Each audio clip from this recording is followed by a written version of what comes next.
वो मोर पंख लगे के समान है। और कहते कहते बाबा ने राम कथा का महिमा गाया। राम कथा सुंदर कर पारी, संशय बिहगौड़ा। राम कथा सुंदर करता, राम कथा सुंदर करता, संशय बिहग उड़ावन, संशय बिहग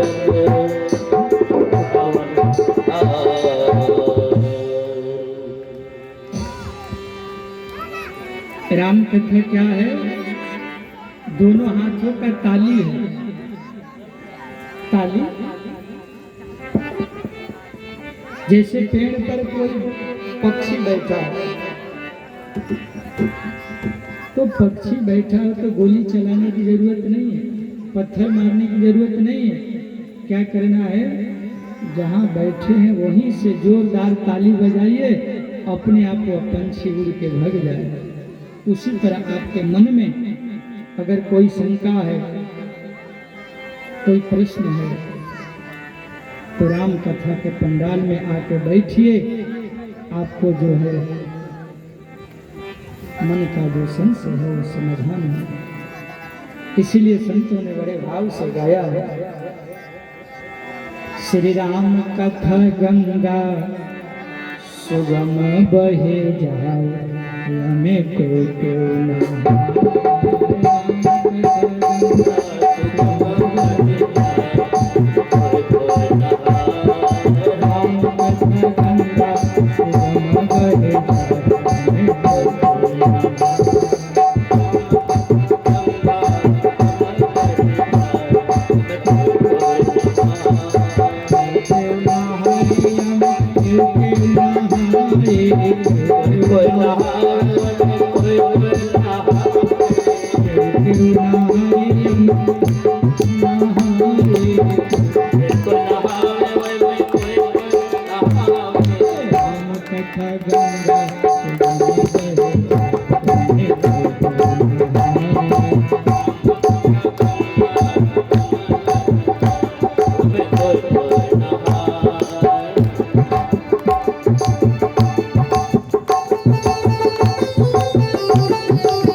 कागजी नहाए भस्म नहाए, कागजी नहाए भस्म नहाए, कागजी नहाए भस्म नहाए, कागजी नहाए भस्म नहाए। बाबा भोला नहाए अपन डमरू बजा, हमें भोला बाबा भोला नहाए अपन डमरू बजा, हमें भोला। कथा गंगा सुगम बहे जाने को नहाए।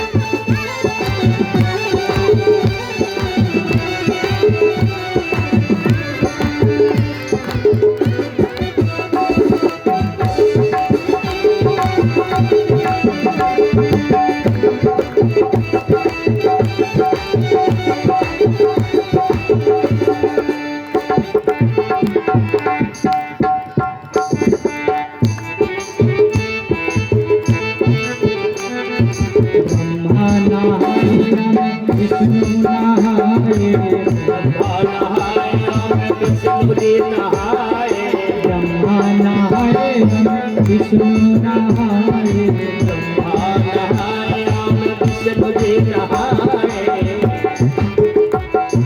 नारद नहाए अपम मीना कथा गंगा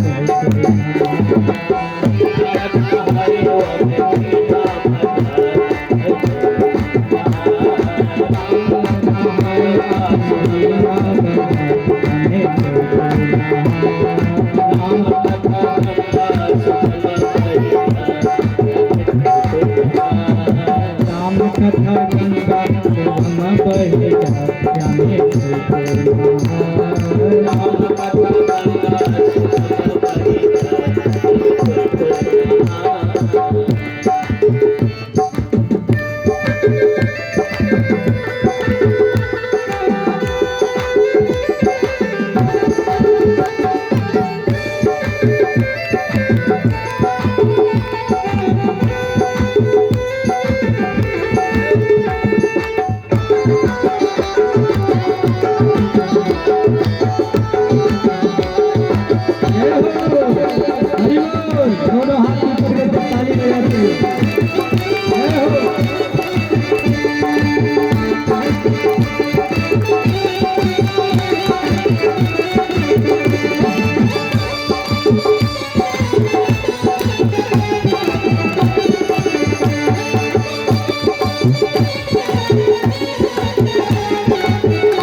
यज्ञवल्लभ नहाए भसुंडी नहाए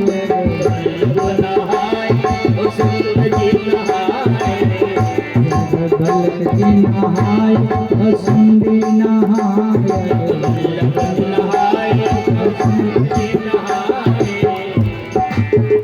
बाबा तुलसी नहाए अपन मानस को धरने को नहाए बाबा तुलसी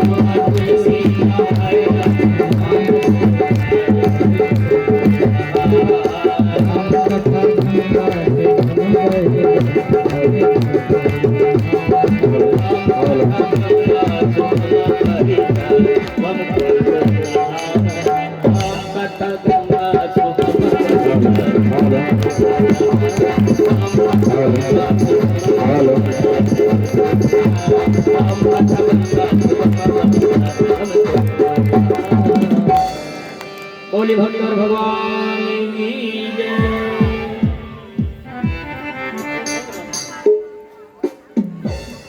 राम कथा की महिमा बाबा ने बताया और पार्वती को धन्यवाद देके कहा कि आपने जो जो प्रश्न किया बहुत बढ़िया प्रश्न किया, लेकिन एक बात हमको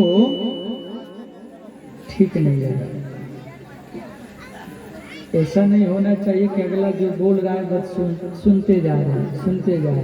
अगर ठीक नहीं लगे या समझ में नहीं आए तो टोकना चाहिए, रोक कर पूछना चाहिए। नहीं समझ में आए तो दूसरे दिन पूछो, पर पूछो जरूर। शंकर जी ने तुरंत रोका, पार्वती सब बात तो ठीक है, लेकिन आपने कहा अयोध्या वाले राम अलग हैं और जिनका चरित्र देख करके आप भ्रम में पड़ गई थी वो राम अलग हैं, और मैं जिनका ध्यान करता हूँ वो राम अलग है। जानती हो ऐसा कौन कहता है? जिसको भूत लग गया, जो पाखंडी हो, न झूठ जानता है ना सच जानता है। जो संतों का संग नहीं किया, जो सत्संग नहीं किया, वही ऐसा कहता है। क्या कहीं सुनहि असयधम नर ग्रसे जे मोह पिसा पाखंडी मुख जानहि झूठ जानहि झूठ।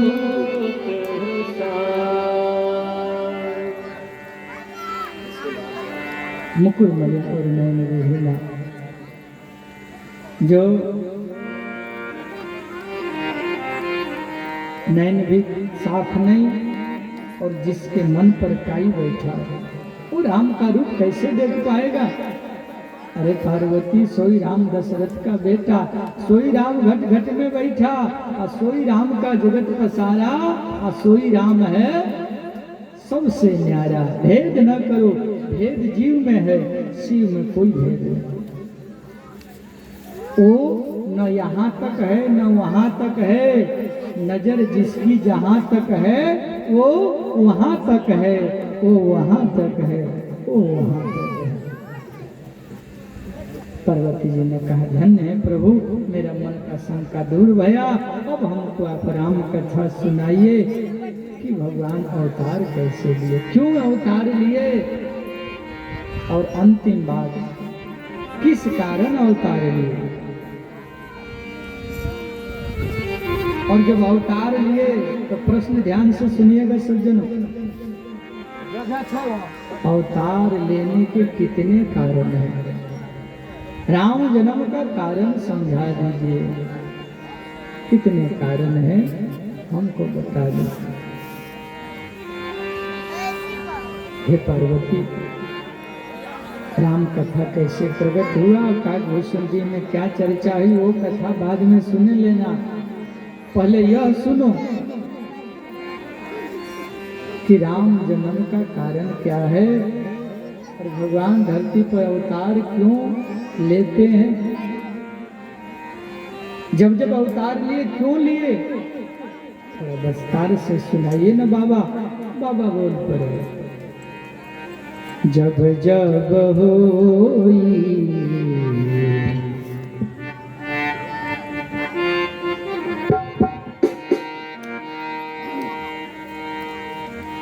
जब जब होई धर्म के यहाँ, सुने, बाढ़ ही असुर, बाढ़ ही असुर अधमय अभिमानी, जब जब होई धर्म के हानि,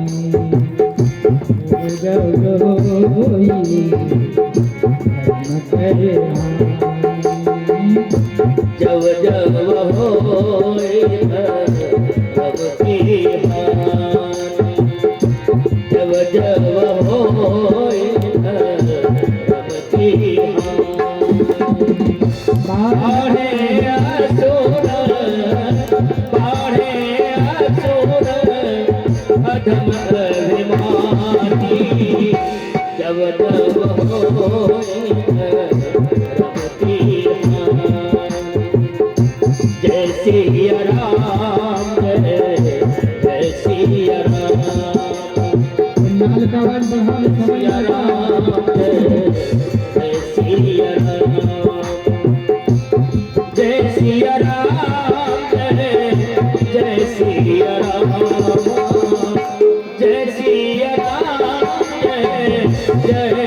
सिया राम, जय सिया राम, जय सिया राम, जय सिया राम, जय सिया राम।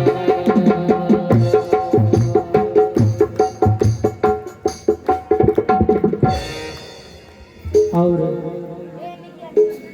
भगवान ने कहा, हे पार्वती, जब बहुत अनीति करते हैं राक्षस, धरती मैया परेशान हो जाती हैं। संतों को जब सताते हैं राक्षस, अधर्म बढ़ जाता है, प्रकृति की संतुलन जब बिगड़ने लगती है, जब पर्यावरण प्रदूषित हो जाता है, नदियाँ परेशान हो जाती हैं, तब जाकर के भगवान को अवतार लेना पड़ता है। तब तब प्रभु धरि विविध शरीरा, तब प्रभु धरि विविध शरीरा, तब तब प्रभु धरि विविध शरीरा, तब प्रभु धरि विविध शरीरा, हरहि कृपा निधि पर जगतीरा, हरहु कृपा निधि सज्जन तीरा। जय सिया राम, जय सिया राम, जय सिया राम, जय सिया राम, जय सिया राम, जय सिया राम।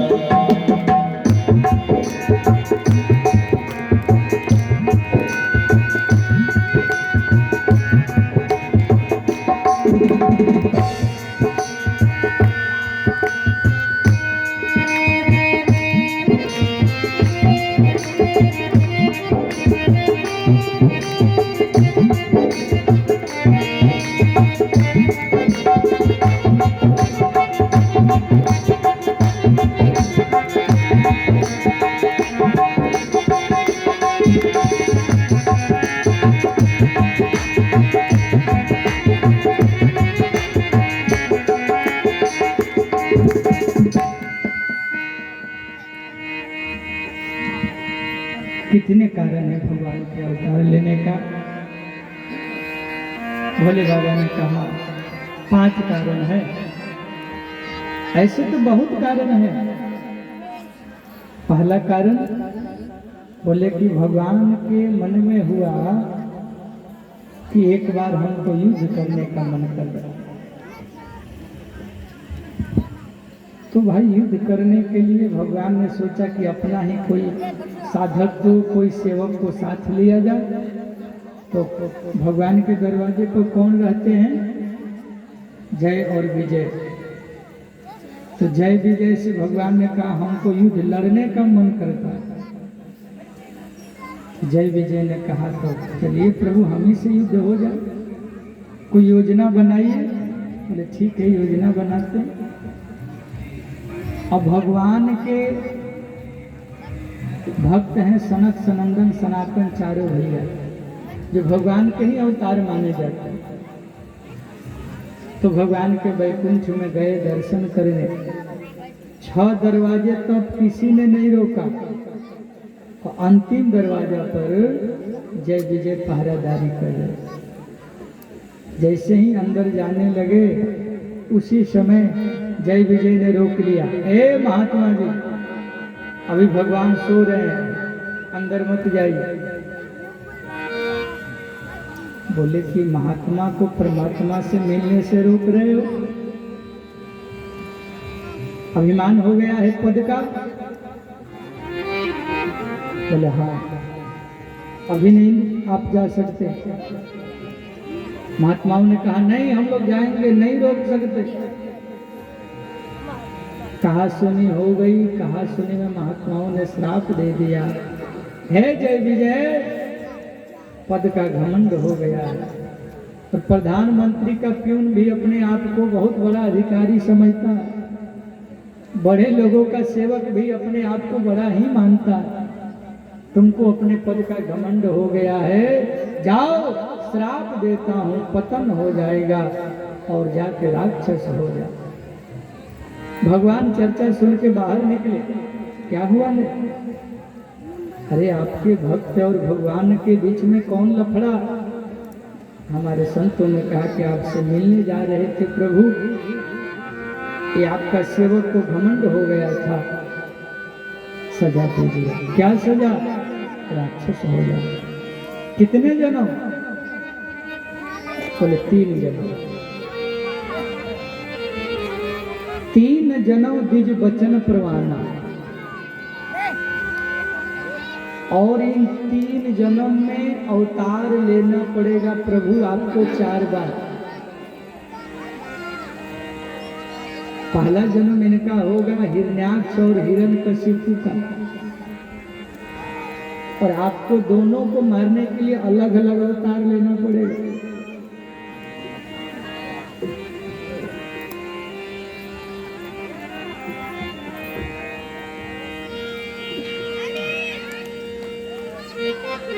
अब नरसिंह बन करके हिरण्यकशिपु का वध किए भगवान, सबको पता है।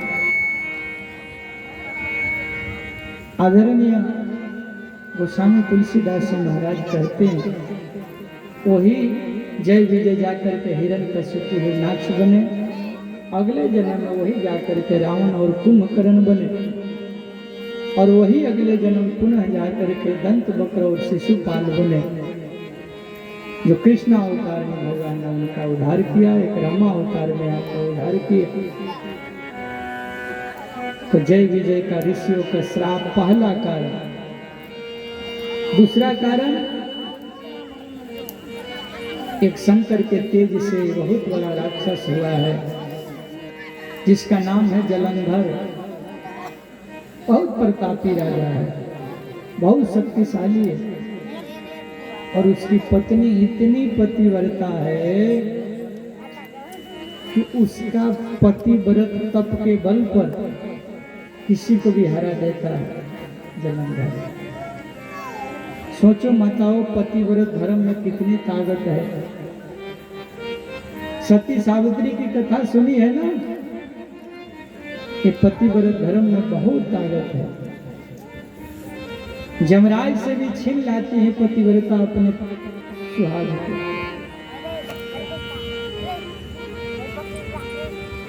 और अभी अभी जब पार्वती जी का विदाई हो रहा था तो सखियों ने क्या सिखाया था? हे पार्वती, स्त्री के लिए तो पति कहो, परमेश्वर कहो, भगवान कहो, पति ही है। तो हे पार्वती क्या करना? करहूं सदा शंकर पद पूजा। नारी का धर्म क्या है? अपने पति का पूजा करना। पति देव न दूजा, दूसरा देवता बाद में।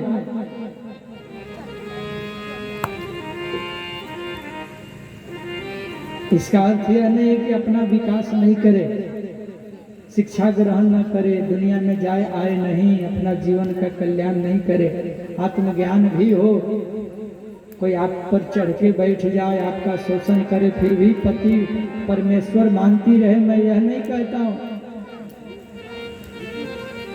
पर व्यवहार जगत में आपका जीवन जब श्रेष्ठ रहेगा तो आप स्वयं दूसरों से सम्मान पाएंगे और वो भी आपको सम्मान देंगे। जलंधर अपने पतिव्रता पत्नी के बल पर लगा गलत काम करने, धर्म का आड़ लेके लगा अधर्म करने। क्या करता है? अपने बाजू बल से स्त्रियों का शोषण करता है, देवताओं को हरा देता है, सब देवता परेशान है। अब वरदान ही ऐसा ले लिया, किसी से हारता ही नहीं। बारी बारी देवता आए, थक गए, परेशान हो गए, हार नहीं। तो भगवान को छल करना पड़ा। और सोचिए, ईश्वर को भी छल करना पड़े, कैसा भक्त है। क्योंकि सीधे सीधे हरा नहीं सकते हैं, बरदाने ऐसा ले चुका। तो आप लोग कहिएगा भगवान ने उसकी पत्नी वृंदा का तपस्या और पतिव्रत धर्म क्यों भंग किया? शास्त्र कहते हैं अगर एक अंगुली काटने से पूरा शरीर बच जाए, एक अंगुली को काट के फेंक देना चाहिए। और एक पतिव्रता पत्नी का, स्त्री का सतीत्व भंग करने से लाखों पतिव्रताओं का सतीत्व बच जाए तो उसका सतीत्व भंग हो जाए। लाखों का तो बच जाए। अरे यज्ञ तो मेघनाथ भी करता था, रावण भी करता था, पर दुनिया में भगवान जग कराते हैं। विश्वामित्र का जग का रक्षा करने गए थे ना, लेकिन भगवान ही रावण का जग विध्वंस करने के लिए भेजे बंदर भालुओं को। मेघनाथ जग कर रहा था तो भगवान ने क्या कहा कि हे हनुमान, जा करके उस जग का विध्वंस करो, नहीं तो आज वह जग अगर पूरा हो गया तो दुनिया में फिर जग किसी का होने ही नहीं देगा। तो उस जग को विध्वंस करना पड़ा। कथा का मर्म समझिएगा। अर्थ यह है कि भगवान ने छल करके जलंधर का भेष बना करके उसके पत्नी के पास जैसे ही स्पर्श भया, इधर हमारे विष्णु भगवान को अवसर मिला और शंकर विष्णु मिलकर के एक ने छल किया और दूसरे ने जलंधर का सिर धड़ से अलग किया। बाद में जब वृंदा को पता चला तो श्राप दे दी, आपने हमको छल किया, जाकर के राक्षस हो जाए, जाकर के पत्थर हो जाइए। भगवान ने भी वृंदा को श्राप दिया, आप भी जाकर के तुलसी हो। ये जो तुलसी मैया है ना, ये वृंदा है, जलंधर की पत्नी। लेकिन भगवान बोले कि जिसको एक बार हम अपना लेते हैं छोड़ते नहीं है। तो आज से मेरा पूजा आपके बिना नहीं होगा। तब से तुलसी जी के बिना शालिग्राम भगवान का पूजा, ठाकुर जी जो होते हैं ना लड्डू गोपाल, शालिग्राम भगवान का ठाकुरबाड़ी में बिना तुलसी का पूजन नहीं होता। तो दूसरा कारण क्या हुआ? जलंधर की पत्नी वृंदा का श्राप भगवान का अवतार लेने का दूसरा कारण। वही जलंधर जाकर के रावण बना और भगवान ने राम अवतार लेकर के उसका उद्धार किया। बोले राजा रामचंद्र जय हो।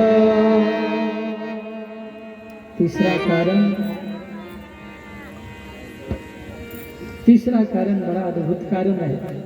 क्या? नारद श्राप दिन एक बार,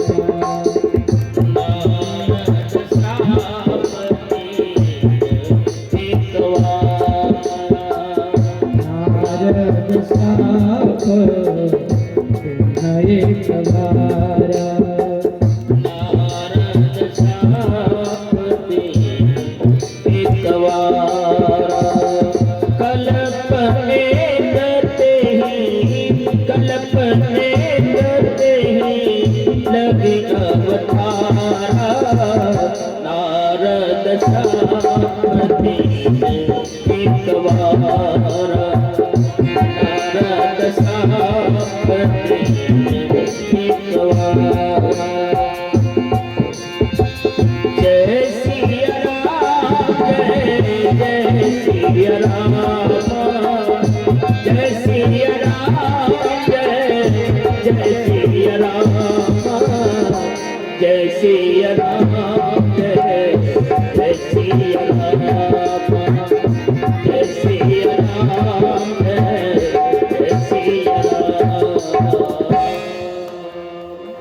पार्वती चकित हो गई।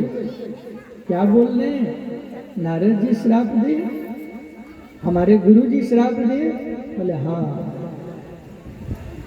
इसका अर्थ यह है कि जरूर राम ने विष्णु ने कोई गड़बड़ किया होगा, मेरा गुरु जी गड़बड़ नहीं कर सकते। गुरु के प्रति निष्ठा है पार्वती को। तो हमारे पार्वती जी ने कहा बाबा और सब प्रसंग भले कम सुनाइए, ठीक है, लेकिन विस्तार से बताइए कि नारद जी ने क्यों श्राप दिया कि भगवान राक्षस बनने का जो रावण बना है, क्या कारण था, नारद ने क्यों श्राप दिया। अब एक घर में मेहमान आए, अब मेहमान के साथ घर वाले जो मुख्य स्वामी थे वो भी बैठे थे, गृह स्वामी,